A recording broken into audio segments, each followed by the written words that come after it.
अस्सलाम वालेकुम, welcome to lively cooking. आज हम बनाने जा रहे हैं ज़बरदस्ती मैंगो आइसक्रीम। मैंगोज़ का मौसम है और घर पर आप आइसक्रीम बनाएंगे तो बहुत ही ज़बरदस्त और अच्छा लगेगा। हेल्दी भी होगा और रिच और क्रीमी भी होगा। और साथ में मैं आप लोगों को कुछ टिप्स दूंगी जिसको फॉलो करके आप घर पर ही बहुत ही ज़बरदस्त सी आइसक्रीम बना सकते हैं। तो चलिए स्टार्ट करते हैं। सबसे पहले हम लेंगे 4 मीडियम साइज़ के आम और छीलकर हम इस तरह से क्यूब्स में कट कर लेंगे। और अच्छी क्वालिटी के आप आम लें और इसकी आप प्यूरी बना लें, यानी कि ब्लेंडर में डालकर आप ब्लेंड कर लें। इसके बाद सबसे अहम चीज़ जो है वो है क्रीम। तो यहाँ पर मैं ले रही हूँ व्हिपिंग क्रीम, क्योंकि यहाँ पर जो फ्रेश क्रीम मिलती है उसमें फ़ैट कंटेंट कम होता है। तो मैं ये वाला ले रही हूँ जिसमें आपको नज़र आ रहा होगा कि फ़ैट कंटेंट इसमें 33% है। ये अच्छी तरह से मैंने चिल कर लिया है, अच्छी तरह से ठंडा होना चाहिए। अगर आप पाकिस्तान में हैं तो आप ऑलपर्स की क्रीम यूज़ कर सकते हैं। तकरीबन 500 ml मैं यहाँ पर यूज़ कर रही हूँ। आप 2 पैकेट से इस्तेमाल कर सकते हैं ऑलपर्स की इसकी जगह। अगर आपको ये डेयरी वाली व्हिपिंग क्रीम ना मिले तो अच्छी तरह से आपने ऑलपर्स क्रीम को ठंडा कर लेना है, या फिर व्हिपिंग क्रीम जो भी आपको ईजीली अवेलेबल हो, लेकिन फ़ैट कंटेंट उसमें 30 से 40% होना चाहिए। ये मेन स्टेप है। और इसके बाद अच्छी तरह से ओवरनाइट के लिए ठंडा करेंगे हम क्रीम को, और फिर इस तरह से हम बीट करेंगे। ये सारा प्रोसेस आप बगैर बीटर के ब्लेंडर में भी कर सकते हैं। क्रीम जो है वो थोड़ी सी थिक होनी चाहिए, इसलिए हम इसे ब्लेंड करते हैं। तो इसके ये जो थिकनिंग का प्रोसेस है ये आप ब्लेंडर में भी कर सकते हैं अगर आपके पास हैंड बीटर नहीं है। देखिए इस तरह से ये थिक हो चुका है।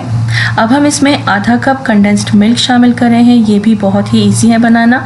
मैं आपको डिस्क्रिप्शन बॉक्स में इसका लिंक दे दूँगी। 2 तरह से मैंने आपको कंडेंस्ड मिल्क ऑलरेडी बनाना सिखाए हैं, तो वो आप बनाकर इसमें ऐड कर सकते हैं।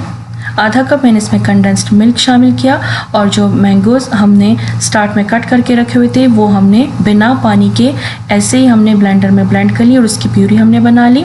अगर आप चाहें तो आप ये प्यूरी छान भी सकते हैं, और इस तरह से आप क्रीम में ऐड करें। थोड़ा सा मैं इसमें फूड कलर ऐड कर रही हूँ, ये ऑप्शनल है। और इसके अलावा मैं इसमें मैंगो एसेंस ऐड कर रही हूँ, लेकिन ये भी ऑप्शनल है। अगर आप अच्छी क्वालिटी के आम इस्तेमाल करेंगे तो बहुत ही अच्छा और ज़बरदस्त जायका वैसे भी इसमें आ जाएगा। मेरे पास अवेलेबल था तो दैट्स वाई मैंने इसमें मैंगो एसेंस यूज़ कर लिया है। अगर नहीं हो तो आप इसे स्किप कर सकते हैं। इसके बाद हम इसे अच्छी तरह से मिक्स करेंगे। बहुत अच्छी तरह से आपने इसे मिक्स कर लेना है। अगर आप ब्लेंडर में बना रहे हैं तो आप प्यूरी अलग से बनाएं और जो क्रीम है आप अलग से बीट करें। दोनों को आपने एक साथ बीट नहीं करना, दोनों को अलग अलग आपने बीट करना है, और फिर आप इस तरह से एक साथ मिला लें और साथ में कंडेंस्ड मिल्क भी शामिल कर लें।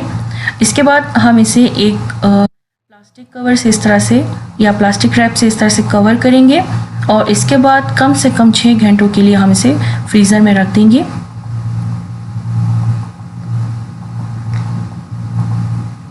6 घंटों के लिए फ्रीज़र में रखना ज़रूरी है, और ये स्टेप करना ज़रूरी है। इससे आपकी जो आइसक्रीम है बहुत ही ज़बरदस्त और क्रीमी बनेगी। और इसके बाद फिर से हम इसे ब्लेंड करेंगे।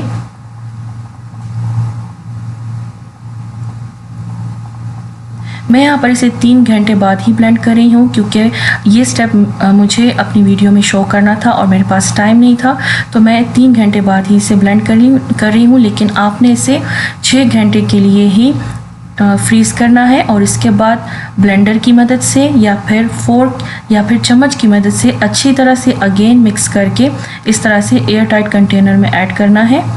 और इसके बाद इसके ऊपर कोई सा भी प्लास्टिक रैप या फिर ये बटर पेपर या फिर फॉइल कुछ भी आप इस तरह से लगा लें और अच्छी तरह से कवर कर लें। एयर टाइट कंटेनर होना चाहिए ताकि इसमें बिल्कुल भी पानी वगैरह ना जा सके। और अब हम इसे ओवरनाइट के लिए या कम से कम 6 से 8 घंटों के लिए फ्रीज़ करने के लिए छोड़ देंगे। तो तकरीबन 6 घंटे हो चुके हैं। 6 आवर्स के लिए मैंने इसे अगेन फ्रीज़ कर लिया है, और बहुत ही ज़बरदस्त और क्रीमी आइसक्रीम हमारी तैयार है। अगर आपको लगे कि आपकी आइसक्रीम अभी भी इसमें क्रिस्टल्स हैं, आइस क्रिस्टल्स हैं और सख्त है, तो अगेन आप वो प्रोसेस करें जो मैंने आपको बताया है कि इसको आप थोड़ा सा मिक्स करें फोर्क की मदद से, थोड़ा सा बाहर छोड़ दें, ये नरम हो जाएगा। तो उसके बाद आप इसे फोर्क की मदद से या फिर चम्मच की मदद से अगेन इसको आप अच्छी तरह से मिक्स करें, प्लेन करें, और फिर इसे 3-4 घंटों के लिए फ्रीज़ करें तो बहुत ही ज़बरदस्त और रिच क्रीमी आइसक्रीम आपकी तैयार होगी। देखें कितनी ज़बरदस्त है। तो उम्मीद करती हूँ ये सिंपल सी रेसिपी आप सब लोगों को ज़रूर पसंद आएगी और वो सारे स्टेप्स मैंने इसमें इंक्लूड कर लिए हैं, वो सारे पॉइंट्स जो कि अक्सर लोग कहते हैं कि हमारी आइसक्रीम अच्छी नहीं बनती, तो यही सारे पॉइंट्स होते हैं जो कि मैंने आज आप लोगों के साथ शेयर किए हैं।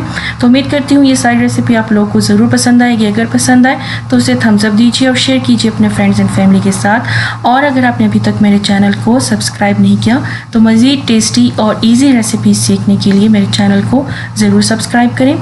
इसके साथ ही अगर आपने अभी तक मेरे दूसरे channel lifestyle with lively cooking को सब्सक्राइब नहीं किया तो मेरे दूसरे चैनल को भी विजिट करें। वहाँ पर आपको मेरी वीडियोस पसंद आए तो उसे भी लाइक, शेयर एंड सब्सक्राइब करना मत भूलिएगा।